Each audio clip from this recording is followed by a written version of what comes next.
السلام علیکم، آپ دیکھ رہے ہوں وائس آف انفارمیشن اور میں ہوں نعیم شاہ۔ جو شخص نبی علیہ السلام پر جھوٹ باندھتا ہے اس کا کیا انجام ہوتا ہے، اور ہمارے پیارے پیغمبر نے اس شخص کے بارے میں کیا بیان کیا ہے۔ تو آج ہم آپ دوستوں کے ساتھ ایسے 4 احادیث پیش کریں گے جو نبی علیہ السلام نے اس شخص کے بارے میں بولا ہے جو نبی علیہ السلام پر جھوٹ باندھتا ہے، اور یہ چاروں حدیث ہم نے صحیح بخاری سے لیا ہے۔ تو چلیے شروع کرتے ہیں اور اللہ کا نام لے کر آپ دوستوں کے ساتھ شیئر کرتے ہیں۔ سب سے پہلے درود شریف پڑھیے۔ اللہم صلی علی محمد وعلی آل محمد کما صلیت علی ابراہیم وعلی آل ابراہیم انک حمید مجید۔ اللہم بارک علی محمد وعلی آل محمد کما بارکت علی ابراہیم وعلی آل ابراہیم انک حمید مجید۔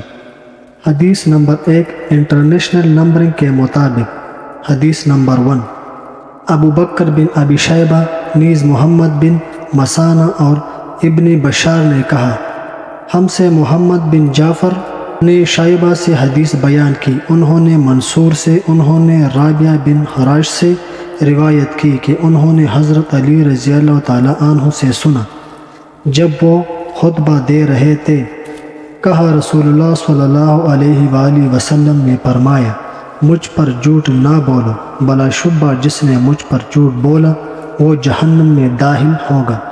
حدیث نمبر 2 انٹرنیشنل نمبرنگ کے مطابق۔ نمبر 2، حضرت انس بن مالک رضی اللہ تعالیٰ عنہ سے روایت ہے، کہا مجھے تمہارے سامنے زیادہ احادیث بیان کرنے سے یہ بات روکتی ہے کہ رسول اللہ صلی اللہ علیہ وآلہ وسلم نے فرمایا تھا، جس نے مجھ پر جھوٹ بولا وہ آگ میں اپنا ٹھکانہ بنا لے۔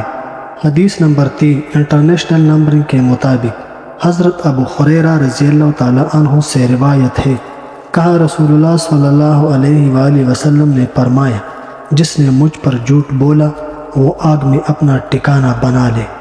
اور حدیث نمبر 4 انٹرنیشنل نمبرنگ کے مطابق۔ حضرت مغیرہ بن شیبہ کوپے کے امیر گورنر تھے۔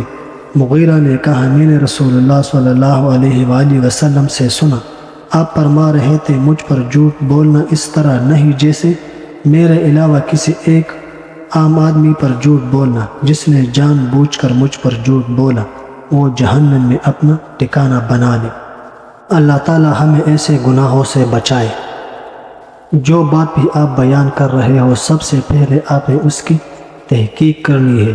اگر یہ بات نبی علیہ السلام نے کہی ہے ٹھیک ہے، اگر آپ دوستوں کو پتہ نہیں ہے تو وہ بات آگے شیئر نہ کریں، کیونکہ اس سے بہت بڑا نقصان ہوگا اور آپ جہنم میں چلے جائیں گے۔ اگر آپ دوستوں کو یہ ویڈیو پسند آ گئی ہو تو چینل کو سبسکرائب کریں اور بیل کے آئیکن کو ضرور پریس کریں۔ ملتے ہیں اسی طرح ایک دوسری ویڈیو کے ساتھ، اجازت چاہتا ہوں، والسلام۔